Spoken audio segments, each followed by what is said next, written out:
السلام علیکم۔ آج جو کہانی میں آپ کے ساتھ شیئر کر رہی ہوں، جو میں آپ کو سناؤں گی، اس کا عنوان ہے کچھ تو لوگ کہیں گے۔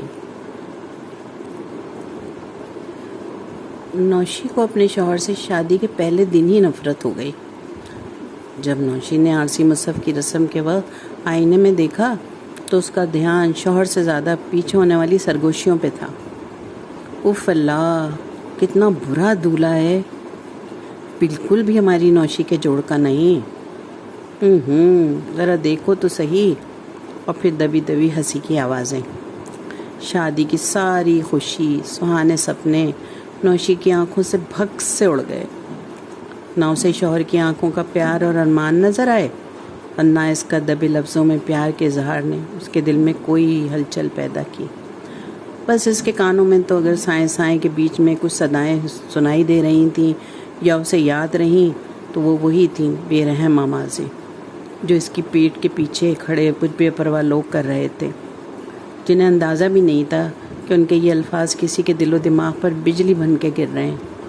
خیر، نوشی اتنی سمجھدار تو تھی ہی کہ جب شوہر نے بڑی لگاوٹ سے اسے منہ دکھائی پیش کی تو اس نے حتی الامکان خوش ہونے کا دکھاوا کیا۔ یہ الگ بات ہے کہ اس میں قدرتی احساس ناپید تھا۔ دوسرے دن ولیمہ تھا۔ نوشی خوش شکل تو تھی ہی، اس پر سے پارلر والوں کا کمال۔ وہ اپنا آپ بھول کر خود کو پریوں کے دیش سے سیدھی زمین پر اترنے والی پری تصور کر کے آئینے کے سامنے اترا رہی تھی کہ اس کے شوہر نے کمرے میں قدم رکھا۔ نئی نویلی دلہن کے بناؤ سنگھار کو دیکھ کر اپنی ٹائی درست کی اور اس کے برابر میں آ کے کھڑا ہو گیا اور اس کے کندھے پہ ہاتھ رکھ دیا۔ نوشی نے شرمانے یا خوش ہونے کے بجائے کوٹ کے پیچھے سے جھانکتے اس کے ابھرے ہوئے پیٹ کو کچھ اس طرح گھبرا کے دیکھا کہ وہ بیچارہ شرمندہ سا ہو کر پیچھے ہٹ گیا۔ پھر تو آئے دن کی بے ساختہ حرکتوں نے اس کے شوہر پہ واضح کر دیا کہ نوشی کے دل میں اس کے لیے وہ جذبات نہیں جو نئے نویلے دولہا کے لیے ہونا چاہیے۔ پھر بھی اس کا پیار اور وارفتگی اپنی نئی نویلی دلہن کے لیے کم نہ ہوئی۔ ابھی تو تمہارے ہاتھوں کی مہندی بھی نہیں چھوٹی اور تم کچن میں آ گئی، مسکراتے ہوئے اس نے چھری نوشی کے ہاتھ سے لیتے ہوئے کہا۔ کھانا تو بنانا ہے نا، نوشی نے دھیرے سے جواب دیا۔ کوئی بات نہیں، ہم باہر سے آرڈر کر لیں گے، ویسے بھی مجھے فاسٹ فوڈ بہت پسند ہے۔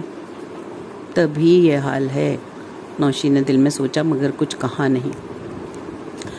ابو کے لیے کچھ بنا دیتی ہوں، اس نے چھری دوبارہ ہاتھ میں لیتے ہوئے کہا۔ گھر میں ان دونوں کے علاوہ بس ایک سسر ہی تو تھے، ساس کا انتقال ہو چکا تھا، بہن بھائی کوئی تھے نہیں۔ شوہر سے ناپسندیدگی اپنی جگہ، مگر بنیادی طور پہ وہ اچھی اور سگھڑ لڑکی تھی۔ پھر گھر میں کسی عورت کے نہ ہونے نے اسے اپنی ذمہ داریوں کا بہت جلدی احساس دلا دیا۔ تھوڑے ہی دن میں اس نے گھر کا نقشہ ہی بدل دیا۔ سسر کو بہو کے روپ میں بیٹی مل گئی، ان کے پرہیزی کھانے سے لے کر ہر طرح کے آرام کا خیال وہ ہر چیز سے زیادہ رکھتی۔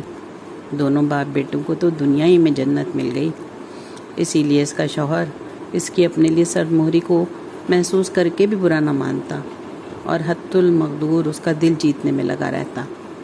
گھر کا کھانا ملا تو باہر سے کھانا آنا خود بخود کم ہو گیا۔ پھر نوشی کے شوہر نے اس کے کہے بغیر دل کی بات سمجھ لی اور جم جوائن کر لیا۔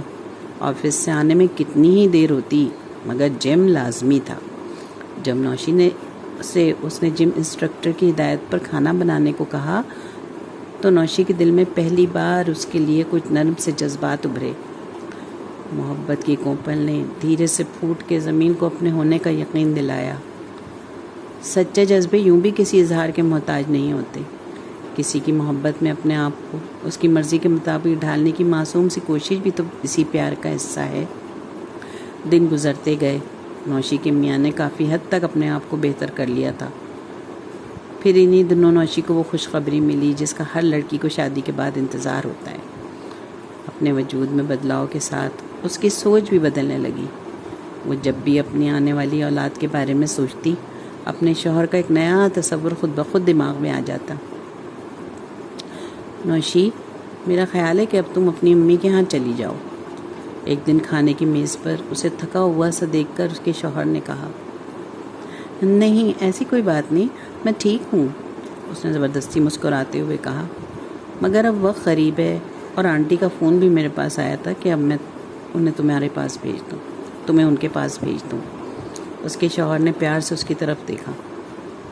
مگر وہ ابو، اسے اپنے سسر کے پرہیزی کھانے کی فکر تھی، اور یہی بات اس کے شوہر کا دل اس کی محبت کے ساتھ اس کے احترام سے بھر دیتی۔ اس کی تم فکر نہ کرو، میں فون پر تم سے روز ترکیب پوچھ کر بنا دیا کروں گا۔ یہ کہتے ہوئے اس کی آنکھوں میں خوشی کی چمک تھی، اور پھر نوشی مہک کے آ گئی۔ اماں تو جیسے تلی بیٹھی تھیں۔ ارے اللہ، میری بچی کتنی کمزور لگ رہی ہے۔ انہوں نے نظر پڑتے ہی واویلا شروع کر دیا، اور اس دن تو حد ہی ہو گئی جب ڈاکٹر نے الٹرا ساؤنڈ کی رپورٹ دیکھ کر ایک نہیں دو بچوں کی خوشخبری سنائی۔ پھر تو اماں اسے بیڈ سے پیر نیچے نہ رکھنے دیتی، بس چلتا تو واش روم بھی نہ جانے دیتی۔ ایک ملازمہ اور اس کی دیکھ بھال کے لیے رکھ دی گئی، اور اماں طرح طرح کے کھانے پکانے میں جٹ گئیں۔ پھر وہ دن بھی آ گیا جب اللہ نے انہیں ایک بیٹے اور ایک بیٹی سے سرفراز فرمایا۔ دونوں گھروں میں تو جیسے بہار آ گئی۔ نوشی کا میاں روز ملنے آتا، مگر اماں نے بھی ابھی 1.25 مہینے تک اسے اپنے پاس رکھنے کی اجازت لے لی تھی۔ ہمہ وقت نوشی دونوں بچوں کی دیکھ بھال میں لگی رہتی، اور اماں اس کی۔ صبح ناشتے میں ابلے ہوئے انڈے اور دلیا، پراٹھے، دوپہر دیسی مرغی کا سوپ کھانے کے علاوہ شام کو خشک میوی کی پنجیری اور اچوانی، رات کو اصلی گھی میں پکا ہوا سالن۔ غرض سارا وقت یہی سلسلہ چلتا رہتا۔ پھر 1.25 مہینہ بھی گزر گیا، اور بڑی سی دعوت کے بعد پورے رسم و رواج کے ساتھ نوشی کو رخصت کیا گیا۔ گھر آ کر جلدی نہا کر جو کپڑے سامنے نظر آئے چڑھا لیے۔ کسی سوٹ کی قمیض تنگ تو کسی کی شلوار نہیں مل رہی، دوپٹے تو ہمیشہ ہی بے جوڑ رہتے۔ نوشی جلدی سے چلو، سودا لے آئے مہینے کا۔ وہ نہا کے نکلی تو اس کے شوہر نے کہا۔ آج وہ گھر پہ تھا۔ بچے دودھ پی کر غافل سو رہے تھے، مگر ارے ابو دیکھ لیں گے، جلدی سے آ جائیں گے نا، اس نے نوشی کو ہاتھ پکڑتے ہوئے کہا۔ سپر مارکیٹ گھر سے بہت قریب تھی۔ اچھا چلیں۔ نوشی نے گیلے بالوں میں جلدی برش کیا، پرس اٹھایا اور شوہر کے ساتھ چل دی۔ ضرورت کی ساری چیزیں ٹرالی میں ڈال کر دونوں کاؤنٹر پر رقم کی ادائیگی کے لیے لائن میں کھڑے تھے کہ نوشی کو اپنے پیچھے سے کسی لڑکی کی آواز آئی۔